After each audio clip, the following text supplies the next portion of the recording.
Messieurs, dames, soyez bienvenus dans Backcheck. On est parti pour notre émission de débrief dans cette journée qui composait 3 matchs au menu. Il devait y en avoir 6 finalement. Les quarantaines et le corona, on a décidé autrement, on en prend l'habitude. Mais voilà, on a été quand même gâtés avec les réussites dans toutes les rencontres qui ont été nombreuses. On a retenu une performance, j'ai envie de dire une performance XXL d'un joueur. C'est celui qui s'est fait l'auteur du but gagnant à la Tissot Arena. C'est Santeri Alatalo, défenseur de Zouk, qui nous a fait l'auteur ce soir d'un but et de 3 passes de but.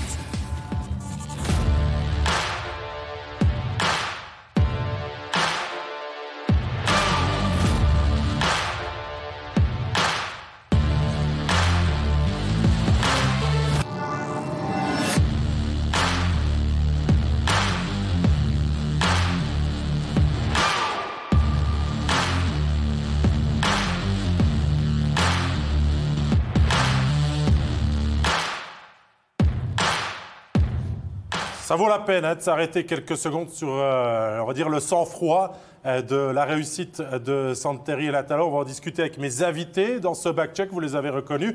Robin Leblanc, Yves Sarrault, Stéphane Rochette. Tiens, Yves Sarrault, analyse du buteur-défenseur qui est Santeri Alatalo. Écoute, premièrement, ils rentrent au but, les deux. Ils ont la canne à l'intérieur de la glace. Fait que c'est compliqué à défendre pour Pouliot, qui est un peu... fatigué, franchement, est à la fin de sa présence. Puis la patience du buteur, incroyable. Je veux dire, le gardien était là. Il n'a pas donné grand-chose, franchement. Puis... Il était à courte distance, en plus. Il a réussi à la monter à courte distance. Il a ramené le puck proche de ses patins pour la monter. Ouais. La patience du passeur aussi. Ce qui est intéressant, c'est quand il y a deux joueurs, comme il dit, deux joueurs qui se présentent canne à l'intérieur. Vous avez le droitier qui rentre à gauche, puis le gaucher qui rentre à droite. C'est compliqué parce que les deux peuvent shooter facile. Il y a beaucoup plus d'options que quand chacun rentre sur leur côté fort. Mais Robin, pas tous les défenseurs sont capables de faire ça. Alatalo, il a quand même un bon jeu, là. Oui, puis Alatalo, il joue avec de la confiance cette année. Il a déjà, comme on disait plus tôt, il a déjà 9 assists. C'était son premier but, mais un joueur de hockey, c'est un peu toujours la même histoire. Quand tu joues avec de la confiance, la patience, ça vient toujours aussi un peu avec. Donc, non, mais c'est bien de voir. Il a bien fait ça, puis il a été très patient. Alors, on vous a dit 3 matchs étaient au menu ce soir. On va commencer le tour d'horizon de ces rencontres par un rendez-vous dans la capitale avec Berne Davos. C'était une affiche longtemps merveilleuse de notre championnat. C'est un début de saison compliqué pour les deux formations. Donc, le besoin de points était de part et d'autre. Et on s'est livré une belle bataille dans la Postfinance Arena avec bagatelle de réussite. Et c'est Berne qui, en premier, va pouvoir ouvrir le score rapidement. Première minute de jeu, Yves Sarrault. Tristan Chervet qui profite de lancer de Blum et d'un rebond, un des rares rebonds, j'ai envie de dire, de Robert Mayer qui profite au numéro 10 bernois.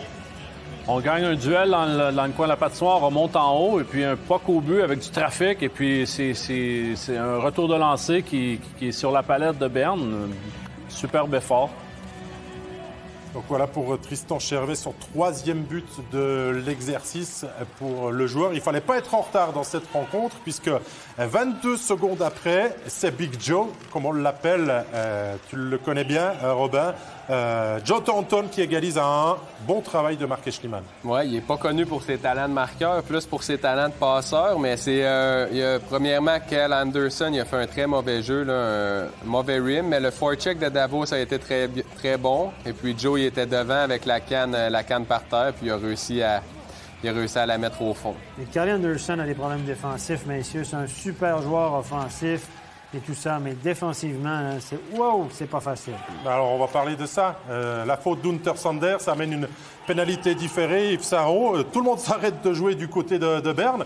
Pertu Lindgren, il lui en faut pas tant pour aller marquer le 2-1 et donner l'avantage aux siens. Ben, c'est exactement ça. Puis on spécule un peu sur la sortie de zone encore une fois. Et puis la transition n'est pas assez rapide.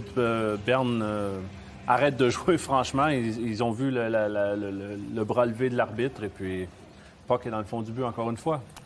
Ouais, tant qu'il n'y a pas le sifflet, il ne faut pas s'arrêter. Ouais. C'est ça la morale. C'est pas le bras de l'arbitre, c'est le sifflet qui compte. Très beau but, par contre. Il a été aussi patient, Il a été aussi patient sur cette séquence-là. C'est ça. Il y a beaucoup de gens, il y a beaucoup de joueurs qui auraient tiré du revers. Exactement. Tout de suite. Hop. Il savait qu'il y avait du temps. Parce que le défenseur qui devait le couvrir, Il était rendu 2-3 mètres devant lui. Donc, il s'est dit, j'ai le temps de me retourner. J'ai 5 noirs devant moi. Donc, théoriquement, si tu en as 5 devant, il n'y en a plus un derrière. Le gars de Berne anticipait pour la sortie de zone. Encore une fois, qui avait la possession de la rondelle? Possession, on est parti en attaque. Revirement. Merci, bonsoir. Ce ne sera pas la seule erreur des ours bernois dans cette rencontre, mais les joueurs de Donnarba ont au moins le mérite d'aller chercher l'égalisation au début de deuxième période. On joue après 1 minute 13 quand on égalise de cette manière avec Inti Pestoni et Miroz Reed qui se combinent pour égaliser à 2-2 à ce moment-là. Le match était encore assez équilibré, Robin. Oui, c'est un peu le copier-coller du premier but, hein? Un lancer de la défense avec du trafic devant. Et puis les défenseurs de Davos ils étaient abonnés absents. Et puis ça a été un but assez facile pour Inti Pestoni. Jusque-là, donc, 2-2. Le match équilibré et indécis va basculer en faveur des visiteurs. Les joueurs de Volvend vont passer l'épaule avec ce but, Stéphane, qu'on se doit quand même de prendre un moment d'analyser parce que les Bernois, c'est pas la seule erreur. On se fourvoie en attaque, mauvais changement de ligne et derrière, Egli est tout seul. Quand on est en deuxième période, on dit toujours deuxième période, le banc est éloigné, les défenseurs doivent choisir le bon moment pour changer et surtout éviter de changer les deux en même temps. Parce qu'il y en a un qui change, celui qui est plus proche du banc, l'autre reste à l'extérieur. Quand le nouveau rentre sur la glace, il va vers l'extérieur si possible sur la séquence suivante pour permettre à l'autre de changer. Et là, franchement, on a une mauvaise lecture de jeu. Ça fait plusieurs fois qu'on voit ça cette année. Mais moi, je suis au plateau tous les soirs. Je pense que tous les soirs, on voit un mauvais changement en deuxième période. On a plein pas de possession en plus. Là. Puis Davos, on connaît leur transition. Là. Ils prennent pas 3 chemins pour envoyer leur puck en haut de glace. Non. C'est direct, c'est quick-up. Puis habituellement, ben si tu dors un peu comme ça, puis tu fais un mauvais changement, manque d'attention de 1 ou 2 joueurs de Berne, puis oublie ça. On n'a pas l'habitude de voir Berne faire autant de petites erreurs mentales que ça. On voit vraiment que Berne, cette année, ils ont des problèmes. Il n'y a pas de cohésion. Ça clique moins que les années On regardait à la fin de la deuxième période. On était là, ici, sur le plateau. On a regardé la fin de deuxième période à Berne. Et il y a un certain nombre de joueurs qui partent au banc. Les autres, ils restent tous sur le banc, attendent. Ils se regardent comme ça, machin. On voit ça, je sais que tu n'aimes pas ça, toi. Quand la période est finie, qu'il y a des joueurs qui restent sur le banc, machin... C'est quelque chose qui t'agace, hein? Oui. Pourquoi? Je sais pas. Je sais pas, mais on est une équipe, on embarque ensemble, on sort ensemble, et puis tu voyais le body language. Le langage corporel des joueurs. Déjà, à la fin de cette deuxième période, c'était seulement... C'est quand même tous des signes, Stéphane, qui montrent que l'équipe de Berne n'est clairement pas en confiance en ce début de saison. C'est absolument clair. On l'a dit en début de saison, c'est plus le grand Berne. On le rappellera aussi, hein? Il joue avec 3 étrangers avec Ortio. Il y a 2 étrangers sur le jeu. Il y a encore de la place pour un étranger. Mais est-ce que Marc Loutier est simplement malin puis il a dit que ça allait être une année compliquée puis il a dit « Je ne veux pas investir cette année, c'est compliqué. On y va comme ça. » Berne qui joue avec 3 étrangers. Puis la deuxième question qu'on peut se poser, on pourra discuter. Robin a une haute estime le jeune gardien Wüthrich. Ouais, moi, tu l'adores. Qu'est-ce que Wüthrich, il a joué 2 matchs cette année. Tant qu'à avoir une saison difficile, mets ton jeune gardien. Oui, mais moi, je comprends pas parce qu'en fait, ils ont rien à perdre, Berne. Ils ont un des gardiens les plus talentueux. Pour toi, c'est un des meilleurs. Moi, je pense que c'est un des meilleurs. Parce que toi, tu as joué avec Giannoni. Ouais, avec Berra. Avec Berra. Moi, je trouve qu'à son âge, c'est un des meilleurs gardiens que j'ai vu ici en Suisse. Puis je comprends pas pourquoi ils le mettent pas dans le filet. Parce qu'en fait, la seule chose qui risque, c'est qu'il soit bon. Hein, parce que les matchs qu'il a joués depuis... Il a été très bon dans les matchs qu'il a joués. Il a joué à la maison contre Fribourg. Il a perdu contre Fribourg, mais il a joué un bon match. Il a joué des très bons matchs. Mais il ne faut pas oublier que Berne, avant ce soir, avait une des meilleures défensives dans la Ligue. Oui. Ce soir, là, 6 goals, évidemment, un but libre. Mais tout le monde a eu des buts libres, un ici et là, à travers la Ligue. Mais Berne, défensivement, il faisait le job à date. C'est juste qu'il avait de la misère à mettre le puck dans le fond du net. Encore ce soir, là, des deux côtés ce soir.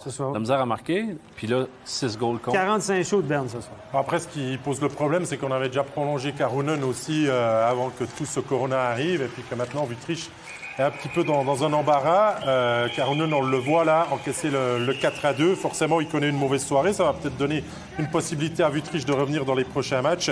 Le 4-2 de Yannick Frenner, qu'on allait voir à la vidéo, Stéphane, pour s'assurer, on va dire, que le puck avait bien franchi la ligne. Ouais, regarde ici, vous l'avez vu, là, si vous avez regardé l'œil, le puck est complètement sur la glace. Si le puck est posé sur la glace, cet angle de caméra-là vous dit toute la vérité. Si le puck touche à la deuxième ligne, ça veut dire qu'il a traversé complètement la première. Et ça, cet angle-là, elle est valable uniquement si le puck est à plat sur la glace.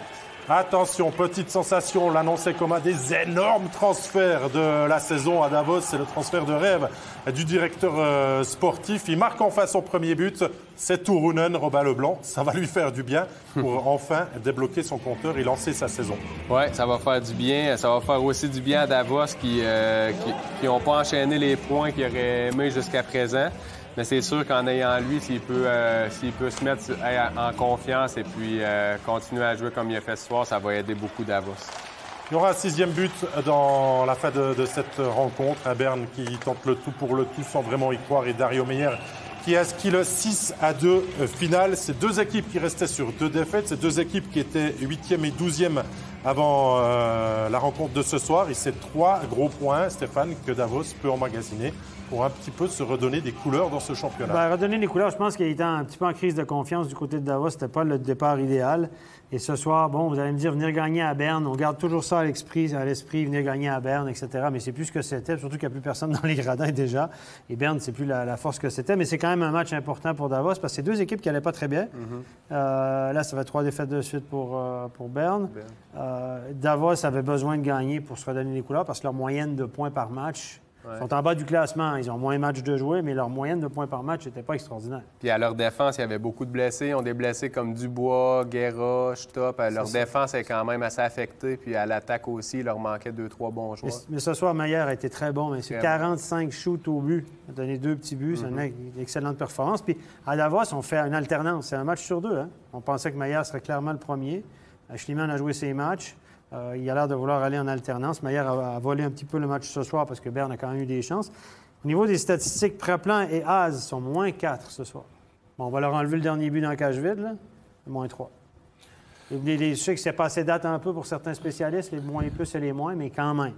Ça veut dire qu'ils étaient sur la glace pour 4 buts de Davos, en incluant celui dans la cage vide. C'est une Torsander aussi, moins 3. Pour revenir aux 45 shots, comme tu as dit dans le passé, c'est beaucoup de possession quand même pour Berne. Oui. Sans marquer de but. Dans le fond, 2 buts, mais c'est pas assez. C'est sûr que si tu tires 45 fois, c'est que tu avais le puck sur la canne pour les tirer, les 45 C'est ça. Peu importe s'ils sont dangereux ou pas. Oui, ça veut dire que tu es au moins dans la zone d'attaque où il se passe quelque chose. Exactement. Oui, exactement. Alors, on va voir comment on explique la défaite de ce soir à domicile 6-2 contre Davos du côté des Ours bernois. C'est Thomas Thierry qui est à l'interview. Thomas Thierry, un score un peu sévère, sachant qu'à 5 minutes de la fin, on n'était qu'à un but de Davos. Quelle est votre analyse sur ce match? L'analyse, je pense qu'elle est générale. On n'y était pas du tout. On a couru un peu partout, on a manqué d'intensité, surtout après le tout premier but qu'on encaisse, donc dans les premières minutes. Et on a eu beaucoup de turnovers, que ce soit dans les différentes situations de jeu, en défense, en zone neutre, en offensive. Du coup, ça a cassé notre offensive, ça a cassé notre mouvement. Et puis après, on a concédé les buts.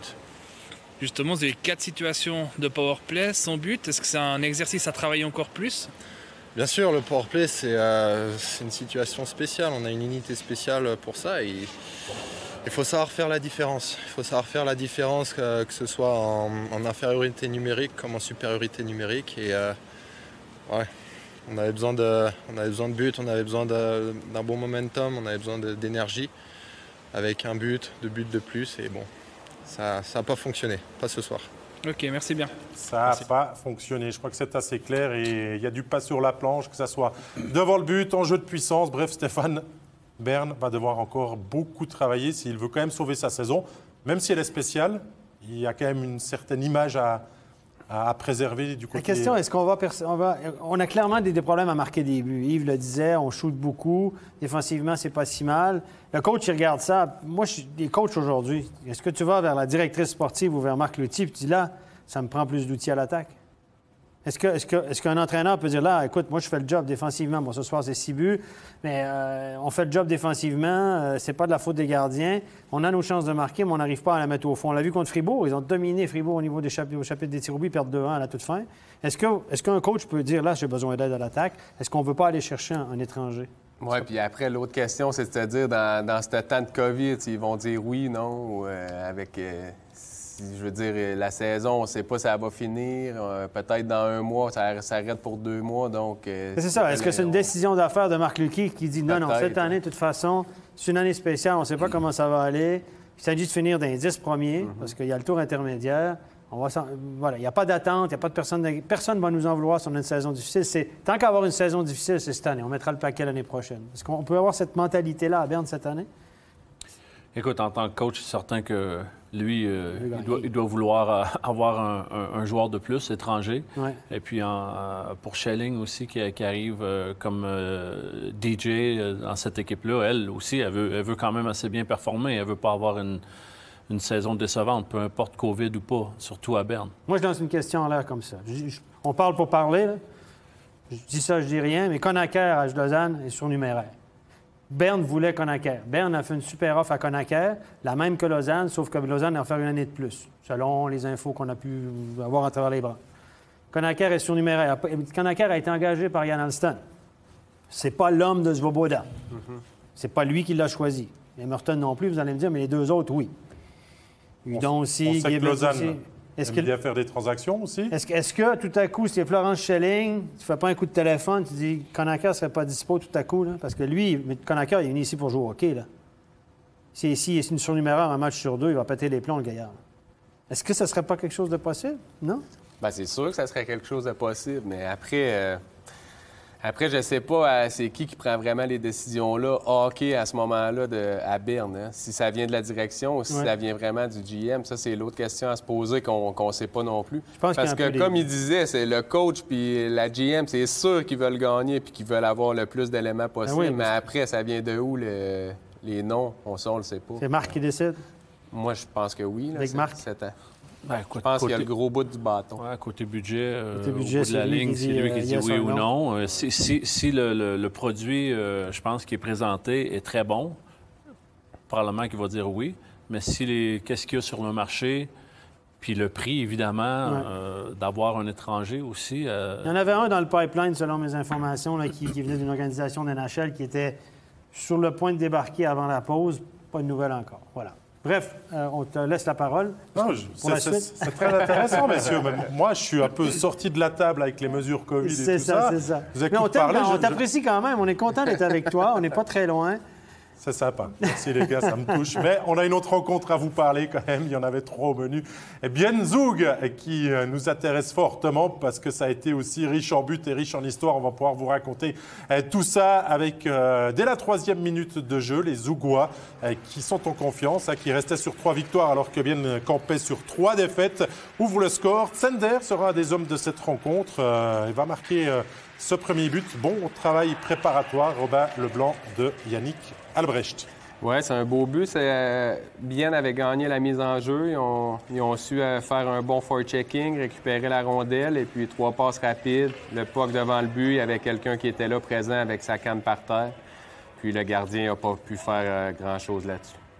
Allez, une autre belle histoire de la soirée du côté biennois et ça doit quand même redonner le sourire aux supporters célandais, même si les temps sont difficiles. C'est la ligne Pouliot-Rayala Fuchs qui fonctionne bien ce soir. Fuchs va se faire l'auteur du 1-1 et du 2-1, Yves Sarro, et permettre à Bienne de terminer le premier tiers quand même avec un avantage d'un but. Ils sont là, vidéo pour ça, sérieusement. L'arbitre est à côté du but, puis il n'a pas vu que le puck a traversé. Alors, ils sont allés même 2 minutes après, Stéphane, parce que le jeu a continué et que finalement, on allait voir les images et on ne l'avait pas vu. En effet, le but de Fuchs qui était largement rentré, Yves Sarro. Ils ont très bien joué ce trio ce soir, évidemment. Ils ont eu une grosse impact. Puis évidemment, la clé de ce trio-là, évidemment, c'est Pouliot. L'arrivée de Pouliot ce soir, évidemment. Alors, le 2-1 de Fuchs que vous découvrez à l'instant. Après, le problème, c'est qu'en face, Zug, on vous le dit, je crois, chaque soir. Hein, chaque soir, vous le savez, c'est une grosse armada offensive. Et dans l'offensive, on peut comprendre aussi un certain Santeri Alatalo qui va commencer son festival avec le premier assist de sa soirée sur le but de Kovar. Regardez, c'est le 2-2. Il est superbe. C'est une réussite où Kovar, on va vous le remontrer, on va juste vous préparer tout ça, ça arrive. C'est le 2-2 de Kovar qui est étrangement seul devant le gardien Van Pottelberg. avec ce puck lancé à l'avant qui arrive sur les défenseurs. La bonne visibilité, on s'est tout de suite compris, Robin. Ça fonctionne, c'est 2-2. Oui, ça a été un puck qui a été mis dans l'arrondi. On n'avait pas l'impression que ça pouvait être une situation tellement dangereuse. Mais les joueurs de Bienne, ils ont été un peu dispersés. Tout le monde a été attiré vers le puck. Et puis, on a oublié Kovard devant le but qui a eu tout le temps pour bien prendre son temps puis la mettre. Là, le jeu d'Alatalo, un demi-frappé directement sur la canne de Kovard. Il voulait c'était un tir frappé, c'est une passe qu'il fait. Ah oui. À Kovard. C'est clairement une passe. Puis Kovard, il est droitier, il s'en va pas du revers, il met sa canne là parce qu'il sait qu'il y a une passe. Il va avoir une ligne de passe entre la canne puis les patins du joueur. Donc ça, c'est un jeu vraiment de grande qualité. Ça a l'air facile. Il y a les deux joueurs qui ont réussi à Alatalo et Kovard, là. Puis ça, pour le gardien, c'est difficile à arrêter. On va en parler des gardiens après, mais sur ça, il ne peut rien faire. Ah, le jeu défensif de Bienne, ce truc-là. Tout le monde les deux Fuchs et puis Pouliot, les deux en haut dans la shooting lane. Il n'y a pas personne qui protège rien, dans le fond, par rapport au shooting lane ou la passe du devant du but. Puis... Mais c'est toujours dur, ces rims, quand ça fait l'arrondi comme ça. Puis le gardien ne peut pas l'arrêter. Puis le puck remonte vers le haut de la zone. Tous les joueurs, souvent, sont puck watching. Tout le monde tourne, puis là, s'il y a un revirement, tout le monde est un peu c'est ce qu'on demande sur un rim. Ça doit être très, très fort comme ça. Pour pas que le gardien la prenne. Exactement. Puis, au pire aller, ça se retrouve de l'autre côté, puis c'est le défenseur, même à la ligne bleue, qui va rentrer, qui va aller chercher un puck peut-être aux oreilles. C'est ça. Messieurs, il y aura encore 2 buts dans cette période intermédiaire. Le 3-2 d'abord de Marc-Antoine Pouliot. Le but en jeu de puissance. Superbe réussite en combine. Radgeb, Rayala. On trouve Pouliot qui était prêt. 3-2. Robin Leblanc, ça se passe de commentaires, là. 2 jolis buts qu'on vient de voir coup sur coup. Oui, c'est l'année passée, ça a fonctionné très bien, ce power play-là à Bienne. Les joueurs, ils se trouvent très bien. C'est encore la preuve, c'est une belle triangulation. Aucune chance pour le gardien d'arrêter ça. Puis non, leur power play à Bienne, ils ont beaucoup de différentes options. Ils ont beaucoup de joueurs. Le danger, il peut venir de plusieurs joueurs. Powerplay aussi, Zougoua. Il y a de la qualité aussi sur la glace à Alatalo. Le lancer suite à la passe d'Hoffman et devant le but. C'est Sender, Stéphane, qui va de son doublé aussi. Oui, regardez, encore une fois, belle passe de Hoffman, le tir. Il a la tête haute. Alatalo, au moment qu'il tire, il n'a pas la tête sur son poids, qu'il regarde toujours, tout le long. Regardez, la tête bien haute, il ne regarde pas sa rondelle. Il regarde où est son copain, où c'est qu'il doit mettre le puck pour une déviation. Ça, c'est l'instinct d'un défenseur offensif à Alatalo. Alors, Bienne a mené 2-1, a mené 3-2, va mener 4-3. Donc, les Biennois ont tout fait pour aller chercher la victoire ce soir dans leur patinoire. Le 4-3, encore un jeu de puissance. Michael Hucli, Yves Sarrault, c'est un joueur qui a aussi besoin de buts. On le sait, très talentueux. Il a été un petit peu freiné par quelques blessures. Et là, on le voit soulagé de marquer. Exactement. Puis là, on voit Pouliot qui est à l'origine de ce but-là, évidemment. Fait un jeu, un bon jeu, un très bon passeur. Et puis, il y a un shoot qui est manqué, mais ça se retrouve sur sa palette, sur le backdoor, et puis, pas qu'il est dans le fond. Comme au golf, un bon coup manqué des fois. C'est ça, c'est la meilleure fin. Oui, exactement. Allez, 4-4, 54e minute de jeu. Dario Simeon qui s'en vient battre Van Pottelberg et égaliser dans cette rencontre un petit peu folle, où les défenses et les gardiens n'ont pas été vernis ce soir, mais là encore, il y a un petit peu trop de largesse défensive, Stéphane, dans l'arrière-garde zélandaise, qui permet quand même à Zoug de se régaler. Mon Kovard met un bon pas. Quand Kovard connaît un excellent match, c'est un bon passeur. On le sait, Kovard, il a marqué un beau but tout à l'heure, mais c'est surtout un fin renard offensivement au niveau c'est un fabricant de jeu. Puis là, il met un puck dans le slot. Il y avait juste un petit espace. Et puis, voilà, Van Pottelberg est battu du côté du bloqueur. Vous allez me dire encore un shoot du slot.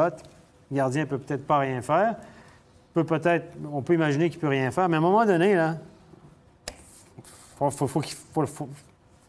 on peut pas blâmer le gardien, mais il doit en arrêter 1 ou 2 quand même. Là.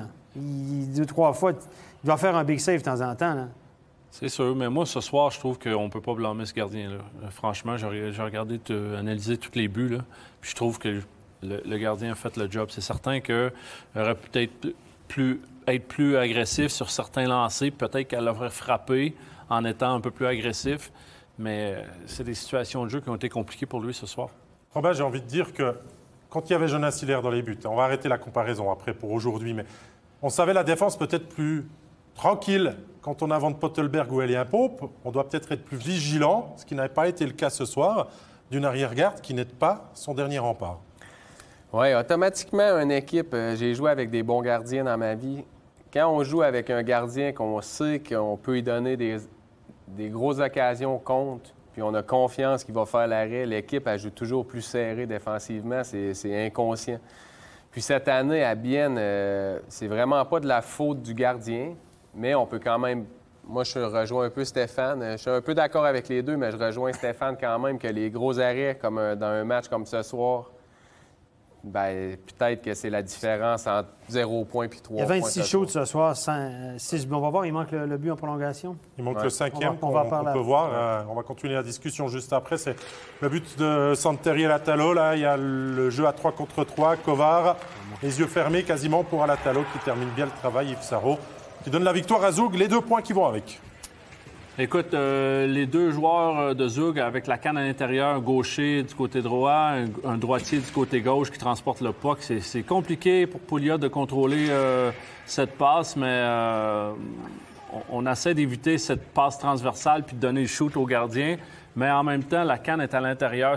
C'est compliqué, je te garantis, c'est un shoot dangereux. Ouais. Et puis si la passe passe à travers, ben oublie ça. Puis le geste technique d'Alatalo, il garde son puck, il ramène son puck. Van Polterberg, là-dessus, il a fait un bon job. Il y avait juste un petit espace au-dessus de l'épaule. Il a réussi à ramener le puck proche de ses patins. Il l'a lifté en haut. 1 but, 3 passes à Alatalo ce soir. Un gars qui est moins buteur va shooter son puck directement sur un one-timer. Puis oublie ça, ça va être bloqué par le gardien. 9 joueurs, c'est la moitié des joueurs, en tout cas, fait. Je nous disais aussi qu'Alatalo, je crois, arrive en fin de contrat. Oui. Donc forcément, là, je crois qu'il se fait pas mal de bonne publicité, non? Il est dans ses meilleures années. Il y a 30 ans, je pense que Zug va tout faire pour le garder, mais lui, il va toucher le jackpot, je vous le garantis. C'est devenu un joueur dominant offensivement de notre championnat, qui s'est fait à notre championnat. Au début, c'était pas tout à fait ça, mais il est vraiment bon. Donc, son seul problème, c'est que c'est un étranger à licence suisse. Donc, on sait que le règlement va changer. On va probablement passer à 8 étrangers à licence suisse inclus. Donc, lui, il va passer dans le contingent des 8. Mais je pense qu'il est définitivement assez fort, assez bon pour être conservé dans les 8. S'il y en a 8, oui. Et reste à savoir ce qui va arriver avec le prix. Est-ce que ça va faire baisser le prix ou non? Mais je pense qu'il n'y a pas qu'une équipe qui est intéressée à Alatalo. C'est quand même un défenseur drôlement efficace. Puis il a 30 ans, il y a encore 4-5 bonnes années devant lui. Donc, mais ça, si ce règlement, il passe, il y a des équipes auxquelles ça va faire mal, où ils ont réussi à recruter des bons joueurs suisses, mais qui sont par contre pas assez bons, je crois, pour être étrangers. Donc, il y a des équipes qui vont perdre 2-3 joueurs. J'ai toujours pas compris l'objectif de ce règlement-là, mais il y en a plusieurs. Il y en a une trentaine des étrangers à licence suisse dans notre ligue. On a fait la liste. On va avoir l'occasion d'en reparler. Mais moi, je vais revenir sur la HC Bienne, les gardiens, on en parlait. 26 shoots, 6 buts ce soir. 5 buts, pardon. 5 buts. Ah ouais. Ça fait 81 %. Les 2 gardiens de Bienne sont largement en dessous de 90. Je rejoins Yves, peut-être qu'il ne pouvait rien faire. Là. Les joueurs devant lui n'ont pas fait le job. Mais si vous regardez les 6 derniers matchs de Bienne, on a accordé 5 buts contre Fribourg. On a perdu. On a 4 buts contre Langnau. On a gagné 5-4 en prolongation. On a accordé 5 buts contre Zurich, 4 contre Berne, 6 contre Berne, 5 contre Zug. Ça veut dire qu'à tous les soirs, ça te prend 5 ou 6 buts pour gagner des matchs ou accrocher des points. Ça va être compliqué, là. Ça va être compliqué. Là, on a enlevé le premier match 6-0 contre Lausanne. Une moyenne de buts encaissés par match de 5 à peu près. Ça, c'est beaucoup trop. Hein? À 3, avec 3 et quelques, c'est déjà beaucoup. On est à 5 du côté de Bienne. Là, à un moment donné, soit les gardiens, il faudra qu'ils arrêtent des pas, qu'ils fassent des miracles, soit il faut resserrer la défensive. Mais là, ce soir, on l'a dit, ils ne jouent pas un mauvais match. Ils font qu'un point. Tu regardes tous les buts qui ont été marqués contre Bienne ce soir, défensivement, le vidéo ne sera pas très joli demain.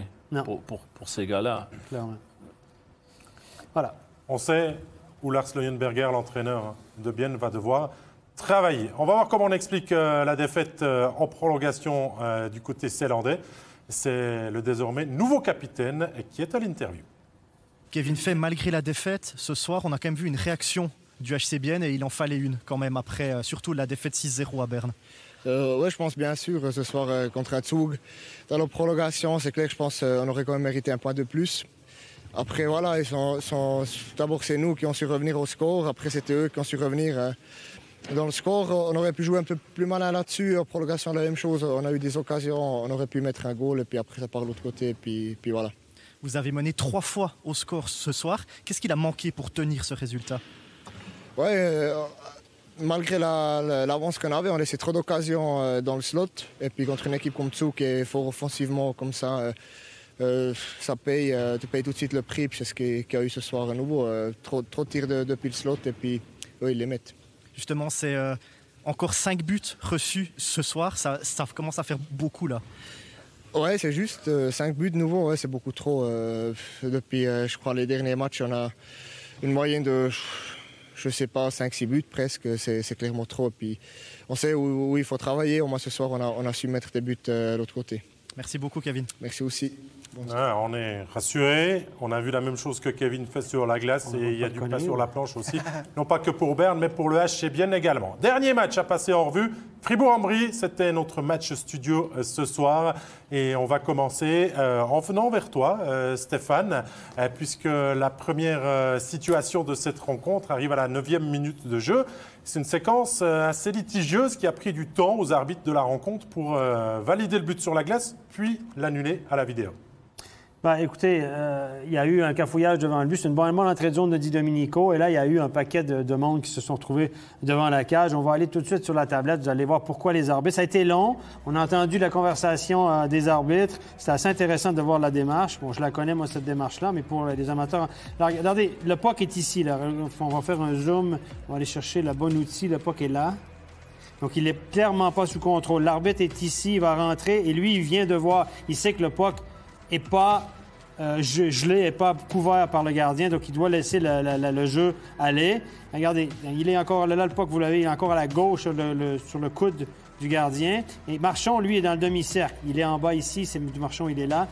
Et là, on perd la rondelle, on peut imaginer qu'il est couvert, l'arbitre est patient. Le puck est en dessous de la jambière à ce moment-là, pas totalement couvert.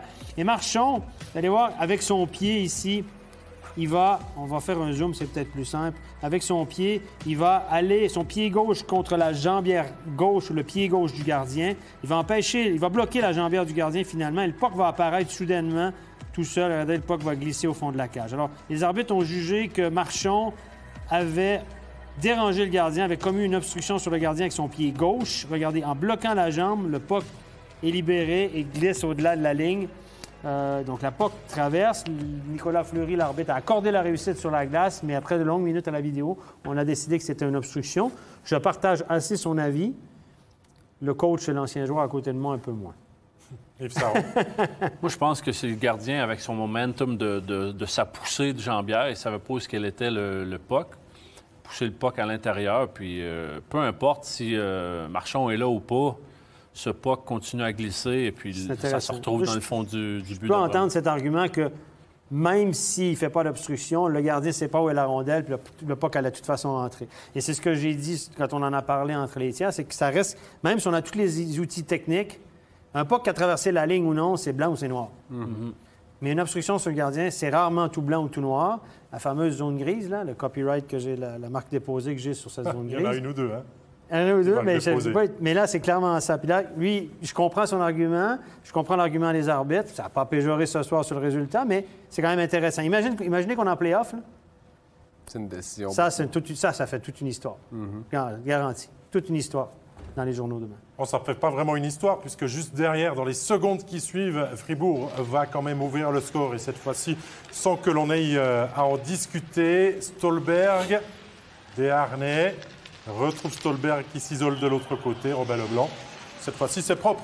Oui, très belle combinaison. C'est deux joueurs qui se trouvent bien. C'est un bloc qui tourne assez bien.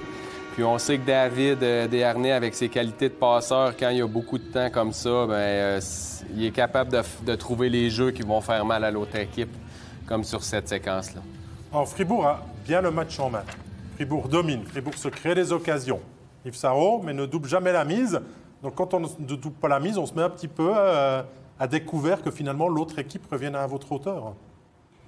Ben, écoute, moi, j'ai trouvé que la deuxième période, évidemment, à Fribourg était très, très bon. Puis, en troisième, c'est un petit peu du remplissage, comme Robin a dit plus tôt. C'est certain que là, Ambry ont fait un excellent job, récupérer ce puck en avant du but, et puis... encore Fribourg qui se sont retrouvés 1 ou 2 dans la shooting lane, 3 contre 2 en avant du but pour Ambry. Puis Berra a bien fait, je pense qu'il a fait 2 arrêts sur la séquence même. Oui. Et puis la troisième était dans le fond du but. Donc là, Berra n'a pas pu sauver les siennes, non plus pas aidé par ses défenseurs. Mais derrière, Fribourg, on va dire, sur le 1, Stéphane, c'est presque le seul moment chaud de leur soirée, parce que derrière, on va dérouler. Oui, exactement. Là, à partir de ce moment-là, Écoutez, on est quand même à mi-chemin dans le match, c'est 1-1, donc Ambry n'a pas démérité avec le line-up qu'ils avaient là ce soir à l'alignement. Et là, regardez le tir imparable de Desharnais. On a donné beaucoup de temps à Desharnais. La belle passe de Stahlberg, regardez, il est à l'intérieur du cercle, demi-frappé. Honnêtement, là, le gardien, c'est très compliqué. Si vous le placez votre tir comme il faut à courte distance comme ça, il y a trop de puissance. Il n'y a rien à faire pour Tchatcho. Bon forecheck de Fribourg. Ils ont mis de la pression, récupéré un puck, puis évidemment, la porte était ouverte sur le backdoor, comme on dit, et puis...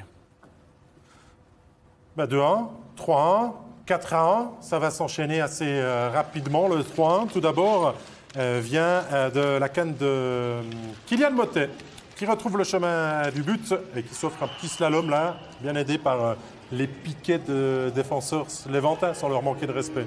Oui, ils se sont fait prendre par une défensive. Ils jouent homme pour homme en fond de zone. Ils se sont fait prendre par un bloc, par Desharnais, encore une fois, qui a joué un très bon match ce soir. Et puis Kylian, on connaît ses qualités de buteur. Il a bien coupé devant le but et puis il a été patient. Puis il a bien monté le puck. Donc c'est un très beau but. C'est un but de basket. Ouais, les blocs et tout, les screens et tout. Le 4-1 vient de Maroyer, c'est son premier sous les couleurs fribourgeoises depuis son arrivée et son échange avec Schneeberger et le Lausanne Hockey Club. Il avait été déjà très bon et 2 passes de but pour ses débuts. Yves Sarrault, il est récompensé de son bon travail depuis qu'il rejoue, on va dire, au hockey sur glace. Encore une glissade d'Ambry qu'on a parlé dans le passé.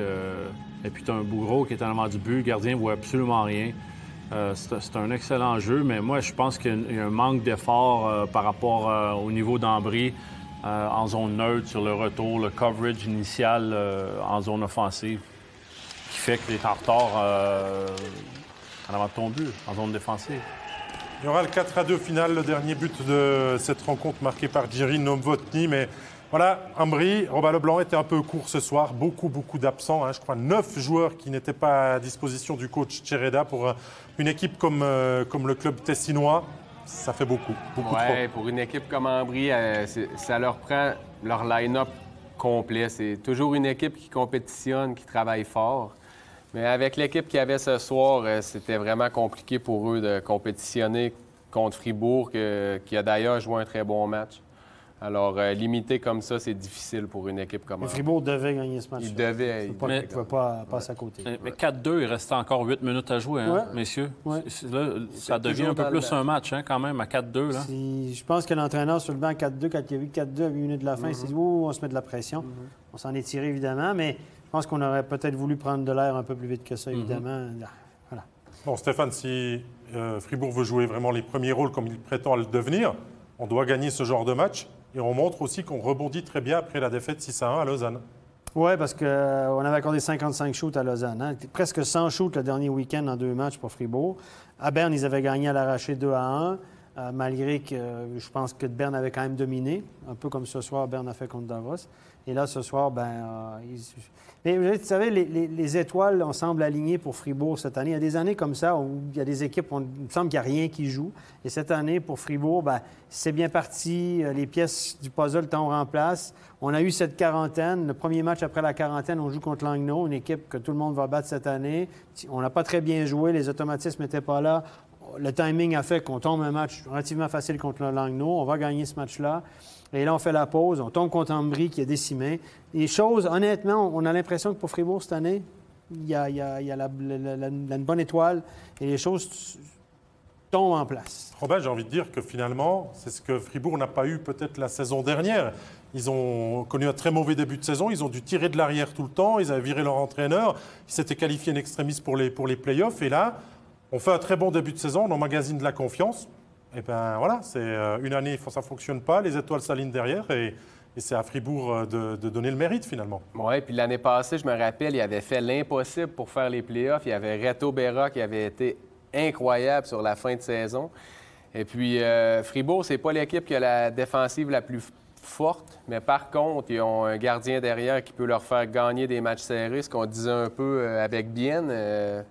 Je veux dire, Berra, s'il est là dans un match, il peut voler un match. Ouais, donc, moi, je reviens sur Moroya, qu'on a vu marquer un but. À Berne, deux points, hein, deux passes décisives sur des buts importants. Ça a permis d'aller chercher 3 points. À Lausanne, on était là les deux pour commenter. Il a été très bon. Et je trouve que l'apport de Moroya, quand même un gars qui est dans la fleur de l'âge, qui a un peu d'expérience, a été ralenti par les commotions, etc. Mais cette transaction-là, Schneeberger-Moroya, c'est win-win. Pour Lausanne, c'est une année de contrat de moins à payer, même si Schneeberger ne va pas jouer. Et Moroya apporte la profondeur en attaque qui manquait à Fribourg. C'est un gars de Liga, il est assez gros, il est assez costaud. C'est un gars qui a de l'expérience. Je trouve qu'il amène de la profondeur dans les blocs. Yves parlait de la profondeur. Je trouve que ça, c'est vraiment une super transaction pour les deux équipes. Sambikov ce soir. Sambikov, légèrement blessé. Qui fait partie de ta profondeur. Fait que là, ta profondeur, c'est là qui vient, ça vient en ligne de compte. Très important. Ouais. Ouais. Alors, on a une réaction à l'issue de cette rencontre aussi à vous proposer. Je crois que c'est sans conteste l'homme de cette rencontre. Il est canadien, il s'appelle David Desharnais. David Desharnais, victoire 4-2 contre Ambry après une longue pause. C'est plutôt positif de reprendre comme ça en championnat. Oui, c'est certain. Avec une victoire comme ça, on a eu beaucoup de pauses récemment, donc on perd le tempo un petit peu des matchs, mais somme toute, ça a été quand même une bonne performance ce soir. Comment on gère, quand on est joueur, ce genre de pause, ce championnat avec des rythmes un peu, on va dire, difficiles? Oui, on est tous dans le même bateau. Toutes les équipes ont la même pause avec les quarantaines maintenant, donc... faut juste être prêt, il faut être des professionnels, il faut travailler plus fort dans les entraînements pour être sûr de, comme je viens de dire, ne pas perdre le tempo durant les matchs. Et puis si on parle de la ligne sur laquelle vous évoluez, c'est quelque chose maintenant qui, peu importe qui joue avec Stolberg et vous, ça fonctionne. Comment vous l'expliquez? Un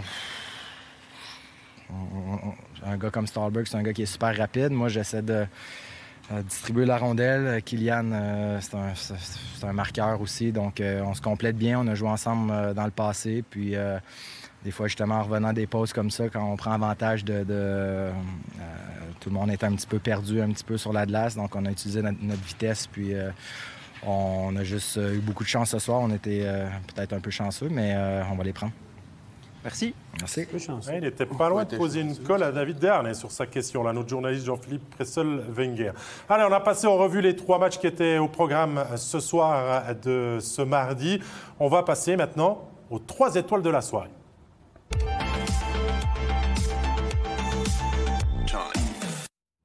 Notre 3e étoile fait partie du match Berne-Davos. Il a arrêté bon nombre des lancers des ours fédéraux. Il s'appelle Robert Mayer, un nouveau transfert de l'équipe du HC Davos, on va dire en concurrence avec Schliemann. Mais Mayer, aujourd'hui, Robert Leblanc a été monstrueux. C'est 2 buts concédés sur 45 lancés. Ça fait 95,5% d'arrêt pour lui.